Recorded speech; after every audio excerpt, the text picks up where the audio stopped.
नमस्कार दोस्तों, आज मैं आपको बहुत ही सुंदर कहानी सुनाने जा रही हूँ। एक राजा थे, उनकी 6 रानियाँ थीं, लेकिन फिर भी राजा के कोई संतान नहीं थी। राजा इस बात से बहुत परेशान रहते थे।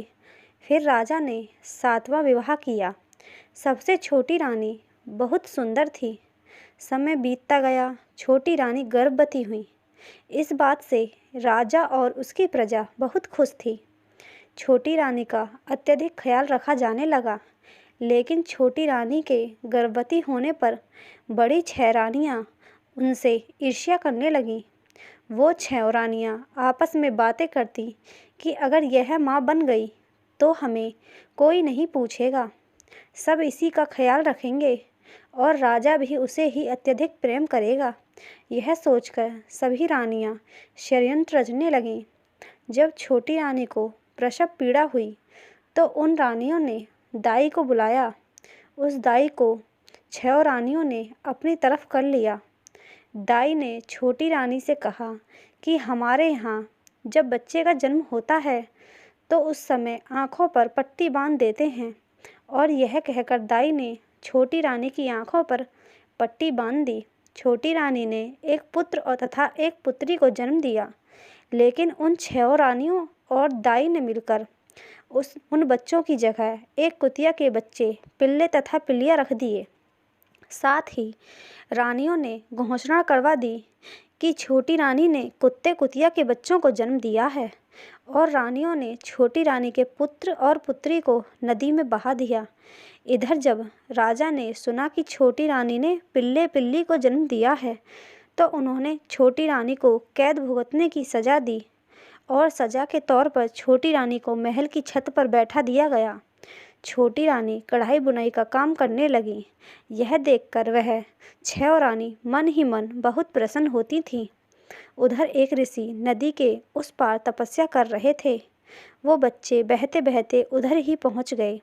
जब ऋषि ने बच्चों के रोने की आवाज़ सुनी तो वह उस टोकरी के पास पहुँचे और उन्होंने देखा और सोचा, पता नहीं यह किसके बच्चे हैं। फिर ऋषि ने उन बच्चों को उठा लिया और उन बच्चों को अपना मानकर पालन पोषण करने लगे। धीरे धीरे समय बीतने लगा।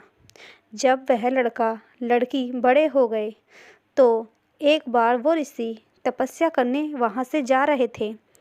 तब उन्होंने उन भाई बहन से कहा कि हे पुत्र और पुत्री, अब तुम अपना ख्याल रख सकते हो, इसलिए अब मैं तपस्या करने जा रहा हूँ।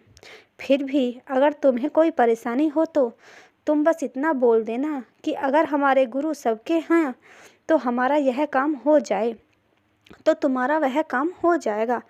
यह कहकर ऋषि वहाँ से चले गए। उन ऋषि ने उन भाई बहन को शिक्षा के साथ साथ बहुत ज्ञान दिया था और उन्हें उनके जन्म के बारे में भी बताया था। अब भाई बहन अकेले थे। उन्होंने अपने माँ बाप की तलाश शुरू कर दी और वह दोनों उस नदी के किनारे पहुँच गए जहाँ उन्हें बहाया गया था। नदी के उस पार राजा का एक महल था। भाई बहन ने सोचा कि यहाँ रहकर हम अपने माता पिता की तलाश करेंगे, तो उन दोनों ने कहा कि हे गुरु, अगर आप सबके हो तो यहाँ एक महल बन जाए। इतना कहते ही वहाँ एक सुंदर महल बन गया। अब वह भाई बहन महल में रहने लगे। अपने गुरु के सत से उन्हें पता चल गया कि उनके पिता यहाँ के राजा ही हैं। तब उन्होंने सोचा कि ऐसे तो कोई नहीं मानेगा, तो उन्होंने अपने गुरु को याद किया। गुरु ने बताया कि तुम पूरे राज्य को भोज पर बुलाओ और तुम और तुम्हारी बहन एक तरफ खड़े हो जाना और फिर कहना, जिस औरत के दूध की धार हमारे मुंह में पड़ेगी वही हमारी माता होगी। उन भाई बहन ने ऐसा ही किया। उन्होंने उस राज्य के सभी औरतों आदमियों को बुलाया। उसके यहाँ पर वह राजा और वह 6 रानियाँ भी आईं, लेकिन किसी के भी दूध की धार उन भाई बहनों के मुंह में नहीं गई। फिर उन भाई बहन ने कहा, क्या कोई बच गया है भोज के लिए? तब किसी ने बताया, हाँ, उस महल की छत पर बैठी कौर बुनने वाली नहीं आई। तो उस लड़के ने उसे भी बुलवा लिया। तब उसे उन भाई बहन के सामने खड़ा किया गया। तब उन भाई बहन ने कहा कि हमारे गुरु सबके हों तो हमारी माँ हमें मिल जाए।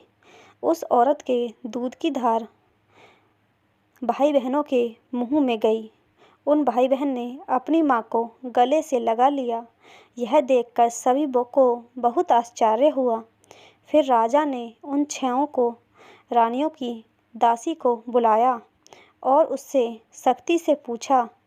तब उसने बताया कि रानी के एक बेटा और एक बेटी को जन्म दिया था, लेकिन इन रानियों ने उन्हें फिकवा दिया और उनकी जगह पिल्ले पिल्ली को रखवा दिया। राजा को बहुत गुस्सा आया और उन्होंने उन 6 रानियों और दासी समेत देश से निकाला दे दिया और छोटी रानी और अपने बेटे बेटी के साथ खुशी खुशी रहने लगा।